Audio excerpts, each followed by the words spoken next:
One of the many, many things I love about Americans is they like to tell you what they're up to. Like in this video from December 2020. Good morning, Arizona. It is time for the daily update from the Republican Party of Arizona. I love the energy here. I love the whole video, the unmowed yard, the camera angle, the little puddle. It's amazing. I am your chairwoman, Dr. Kelly Ward. Yes, Dr. Kelly Ward, actually a physician. A lot of things happened yesterday. So much is going on. A lot was going on. For example, the day before, she and 10 other people were allegedly engaged in a conspiracy to commit fraud, forgery, and... I'll let her explain it. The true electors for the presidency met yesterday. Yes, the Republican electors. We gathered together. We took a vote for President Trump and for Mike Pence for President and Vice President. In fact, they recorded it happening. We, the undersigned, being the duly elected and qualified electors for the President and Vice President of the United States of America from the state of Arizona. When you vote in an American presidential election, you're really voting for a group of electors to represent your state, who then vote for the president in the Electoral College. The number of electors in each state is roughly based on population. If a Republican Party candidate wins in Arizona, 11 Republicans get together to sign 11 official ballots, which get certified by the state governor and sent to Washington. And as Dr. Kelly Ward is explaining in this delightful video, after the 2020 election, 11 Republicans sat around a table in Phoenix, claiming to be the official electors of the state of Arizona, and signed documents casting votes For President Donald J. Trump, number of votes 11. Oh, just quickly, I should note that they are not the official electors. Joe Biden won the state of Arizona in the 2020 election, not Donald Trump. Joe Biden, your projected winner in the state of Arizona. 11 Democratic Party electors were meeting simultaneously elsewhere in Phoenix and signing the actual certified ballots. The documents they're signing are allegedly fraudulent, but as long as they don't send them to Washington, D.C., they should be okay.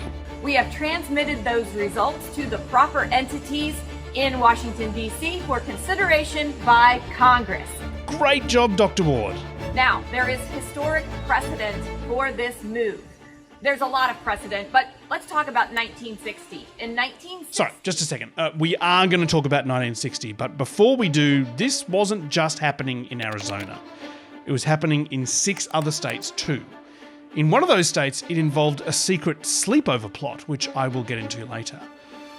All of these people have now been charged with felonies. State of Arizona versus Kelly Ward. They were allegedly following the advice of a law professor named Dr. John Eastman. My name is John Eastman. I'm a professor of constitutional law. See, it's the plot of this man, who appears to be sitting on the floor of a grand law library, that triggered the storming of the Capitol on January 6th. And it's those electors that you decide that should be counted by a joint session of Congress, which begins at 1 p.m. on January 6th. By 1:11 p.m, that plot had failed.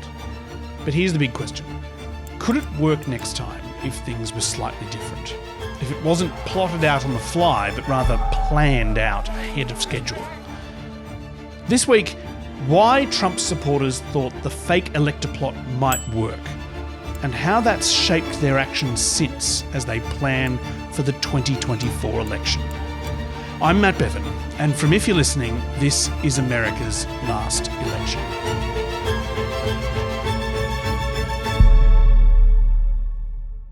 Okay, sorry, Dr. Kelly Ward, you were talking about 1960 and I very rudely interrupted you. Please go on. Let's talk about 1960. The Republican candidate, Vice President Richard M. Nixon, and the Democratic candidate, Senator John F. Kennedy. In 1960, the Democrat electors for John F. Kennedy met, despite the fact their governor had certified the election for Richard Nixon.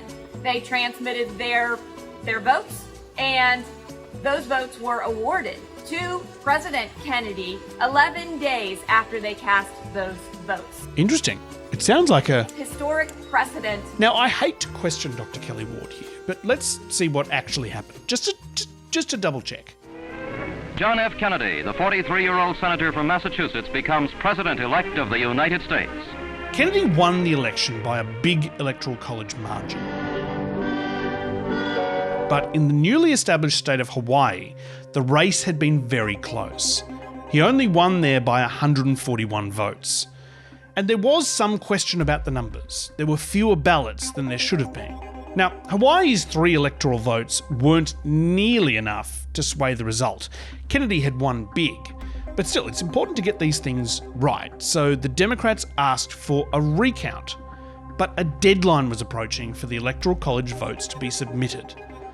At the state capitol in Honolulu, 3 Republican electors signed extremely official certified ballots, and 3 Democrats signed a typed letter with basically the same wording that Dr. Kelly Ward and her crew signed. We, the undersigned, being the duly elected and qualified electors for the President and Vice President of the United States of America. It all got sent to Washington. But then the recount found that actually Kennedy had won Hawaii by a tiny margin. The governor of Hawaii called the Democrats in and had them sign a set of nice, proper certificates, like the ones the Republicans had signed, and sent those to Washington too. Now, it's the Vice President's constitutional role to count the electoral votes on January 6th after a presidential election. That year, the Vice President received 2 complete sets of electoral certificates from Hawaii. One lot from the Republicans, the other lot from the Democrats, and 1 typed letter. The Vice President was Richard Nixon, the guy who had just lost the election. Nixon made no fuss at all. He set aside the outdated Republican certificates, ignored the typed letter, and counted the Democratic certificates for Kennedy. John F. Kennedy of the state of Massachusetts has received for President of the United States 303 votes. Richard M. Nixon of the state of California has received 219 votes. So Nixon, in this moment, is officially announcing the victory of his opponent. He actually gave a speech about it. He said that this moment showed the stability of the American constitutional system and American institutions of self-government. And it is in that spirit that I now declare that John F. Kennedy has been elected President of the United States and Lyndon Johnson Vice President of the United States. That was considered the end of the matter. Everyone kind of forgot about the letter written by the Democratic electors. It was filed away in the National Archives. The letter wasn't a big deal. It was never used, and it wouldn't have changed the result of the election anyway. But there was a sense that the Vice President had some agency, some sort of a choice to make. Nixon didn't make a fuss about the certificates. It wouldn't have changed the result. But what if Hawaii was critical to the election? Could he have stood in the way if he'd wanted to? After the 2020 election, people were telling Donald Trump that the answer to that question was yes. He only needed 2 things to make it happen. Signed certificates from electors saying that he had won the swing states, and the help of his vice president. The first bit was easy enough. Dr. Kelly Ward and friends across the swing states got together to sign certificates. Arizona? Check. Joe Biden has won Michigan. In other states, like Michigan, it's a bit trickier. There are laws that say the certificates must be signed in the chamber of the state senate. The trouble was, the Michigan State Capitol security guards weren't going to let them in on the day they needed to do it. So, according to the local Republican Party chair, the Trump supporters there hatched a plan. He told me the Michigan Republican electors were planning to meet in the Capitol and hide overnight so that they could fulfill the role of casting their vote in the Michigan chambers. So hide in a broom cupboard for 20 hours and then just jump out at the right time and sign some certificates.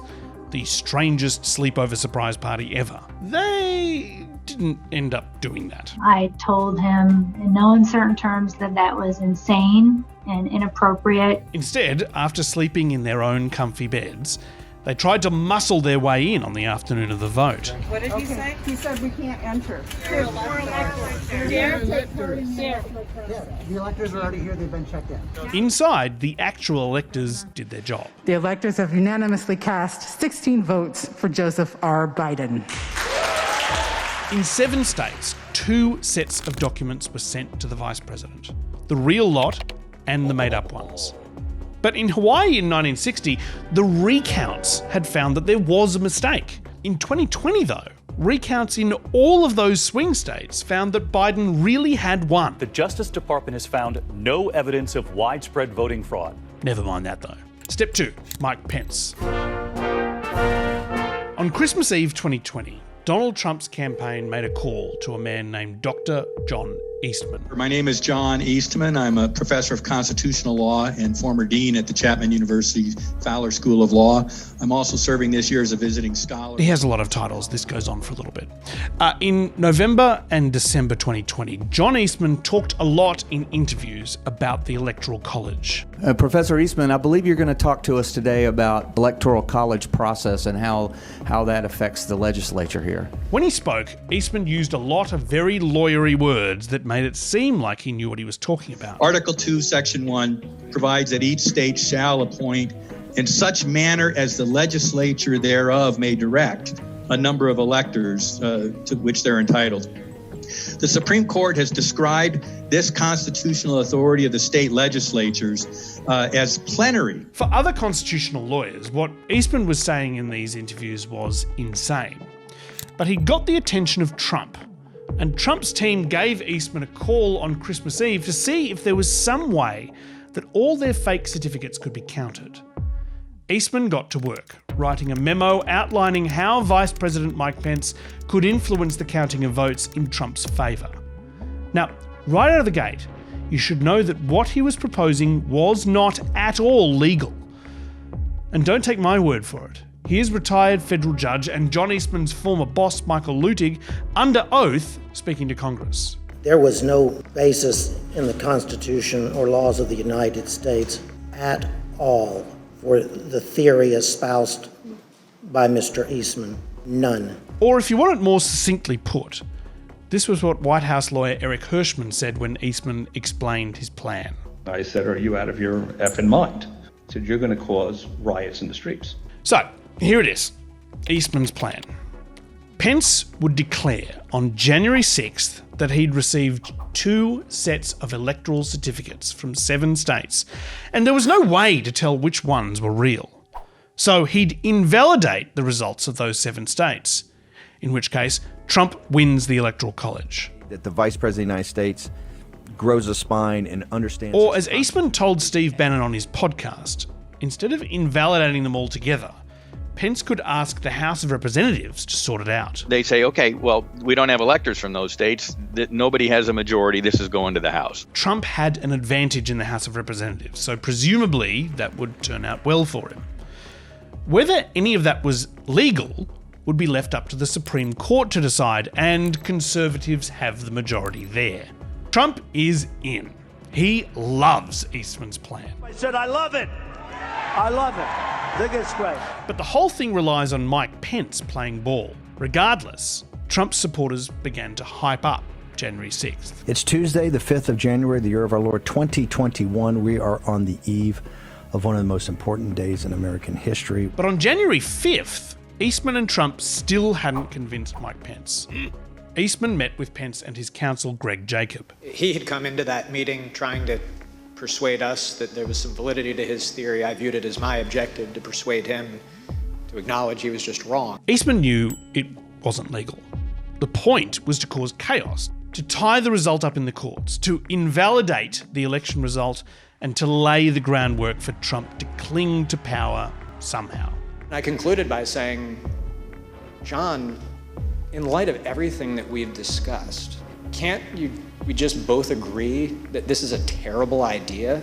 When Pence met with Trump himself on January 5th, the meeting was far more heated. What happened between them was reported in the book Peril by legendary Washington Post correspondent Bob Woodward. In the book Peril, journalists Bob Woodward and Robert Costa write that the president said, quote, "If these people say you have the power, wouldn't you want to?" The vice president says, quote, "I wouldn't want any one person to have that authority." The president responds, "But wouldn't it almost be cool to have that power?" This is during a congressional hearing, and I do not know how this guy managed to keep a straight face while reading what Trump said.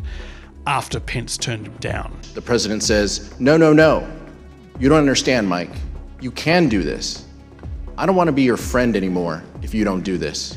Pence left the Oval Office, his face even wider than usual. Ladies and gentlemen, please welcome America's Mayor Rudy Giuliani, accompanied by Professor John Eastman.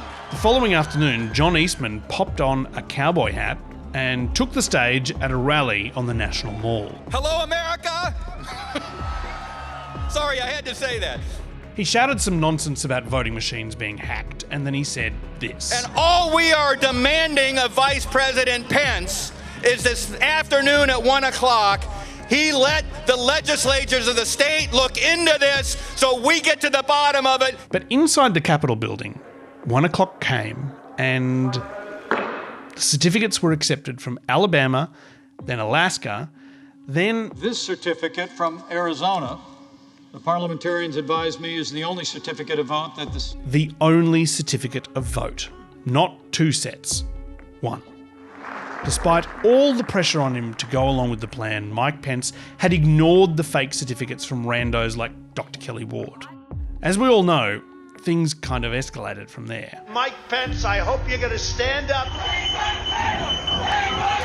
But the plot that led everyone to the Capitol on January 6th, that plan proposed by John Eastman, was over. If the election's not rigged, we're going to win. This story, like the one we told in episode 1, is about Trump world's ability to mobilise large groups of people behind an idea, a fringe theory espoused by someone who only seems trustworthy because they're saying what Trump wants to hear. Dozens of high-ranking Republicans across 7 states signed allegedly fraudulent documents. White House aides and high-profile lawyers put their careers on the line, all because of John Eastman's unfounded theory of constitutional law. This specific plot will not happen again in 2024. Kamala Harris is the vice president now, and laws have been passed to control what she can and can't do. Also, almost everyone involved, Trump, Eastman, several other lawyers, and dozens of electors, including Dr. Kelly Ward, are all facing conspiracy and fraud charges. Federal prosecutors have been busy. So much is going on. But there will be another plan, another plot. One that hasn't just been cooked up by one dude on Christmas Eve after a call from the White House. That plan also involves the certification process, but instead of relying on Mike Pence, it counts on Trump mobilising people on election boards across the country. Disrupt certification in just a few key counties, and you could seriously mess with the election result. There was a serious attempt to interfere with this part of the process in 2020, and Trump's supporters have been open about their plans to disrupt it again. And it's the sort of plan that benefits from 4 years of organising. And that story is next on America's last election.